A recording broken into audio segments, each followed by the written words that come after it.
जय श्री कृष्णा, राधे राधे।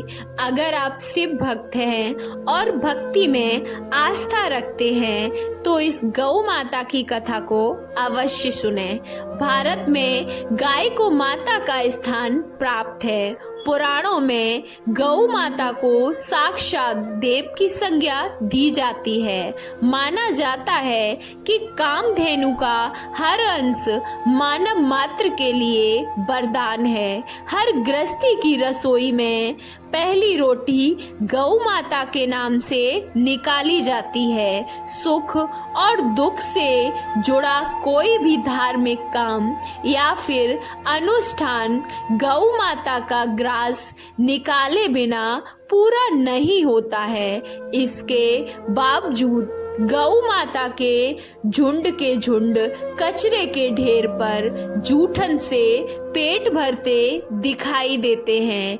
इसे देखकर मन में प्रश्न आना स्वाभाविक है कि आखिर गौ माता की आज ऐसी दुर्गति क्यों है। इस प्रश्न का उत्तर माँ पार्वती के श्राप से जुड़ा है। एक बार की बात है जब भगवान शिव और माता पार्वती समुद्र के किनारे विहार के लिए गए। इस दौरान भगवान शिव के मन में एक शरारत सूझी और उन्होंने कहा कि देवी पार्वती, मुझे अचानक एक आवश्यक कार्य के लिए जाना पड़ रहा है। मैं कार्य पूर्ण होते ही शीघ्र आपके पास आता हूँ।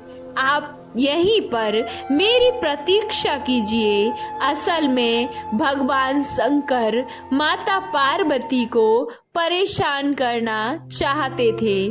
भगवान शिव की बात मानकर माता पार्वती अकेले ही समुद्र तट पर बैठकर उनकी प्रतीक्षा करने लगी और इसी तरह शाम हो गई।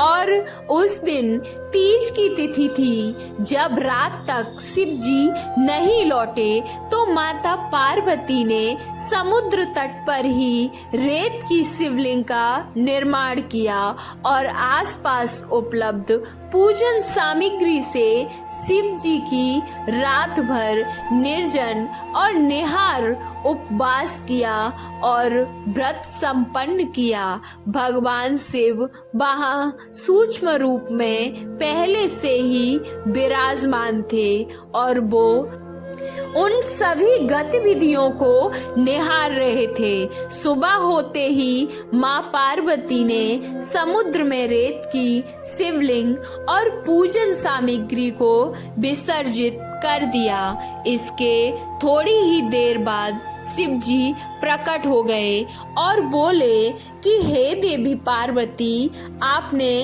कल तीज की तिथि पर मेरी पूजा नहीं की। पार्वती जी ने कहा कि भगवान, मैंने आपकी पूजा की है और सभी सामग्री विसर्जित की है। भगवान शिव अभी भी माँ पार्वती के साथ ठिठोली करना चाहते थे और बोले कि हे पार्वती, मुझे तो पूजा का कोई चिन्ह दिखाई नहीं दे रहा है। अगर आपने पूजा की है तो उसका प्रमाण दीजिए। शिव जी की बात सुनकर माता पार्वती ने आसपास देखा और उन्हें वहाँ एक गाय दिखाई पड़ी और उन्होंने भगवान शिव से कहा कि यह गाय मेरी साक्षी है। जब मैं पूजा कर रही थी तब ये वहीं पर उपस्थित थी। भगवान सदाशिव ने गाय से पूछा, क्या पार्वती ने पूजा की है? तो गाय ने ना में सिर हिला दिया। भगवान शिव ने कहा कि पार्वती, आप असत्य कह रही हैं। गाय ने तो गवाही नहीं दी। भगवान शिव के सामने स्वयं को अकारण झूठा साबित होना माता पार्वती जी को सहन नहीं हुआ और उन्होंने उसी वक्त गाय को श्राप दिया कि तू दिव्य जन्मा है, जगत कल्याण के लिए प्रकट हुई है, इसलिए जनहित के लिए तेरे गुण यथावत रहेंगे, किंतु जिस मुख से तुमने ये झूठी गवाही दी है उसे दंड भुगतना पड़ेगा। झूठ बोलने के कारण ही अब झूठन ही तेरा आहार होगा। इस तरह झूठ बोलने से गौ माता पार्वती देवी के क्रोध की भागीदार बनी और आज तक उनकी संतान अच्छा भोजन प्राप्त होने के बावजूद भी झूठन ही खाती है। आपको ये कहानी कैसी लगी? अच्छी लगी तो वीडियो को लाइक, चैनल को सब्सक्राइब करना ना भूलें और कमेंट बॉक्स में ओम नमः शिवाय अवश्य लिखें।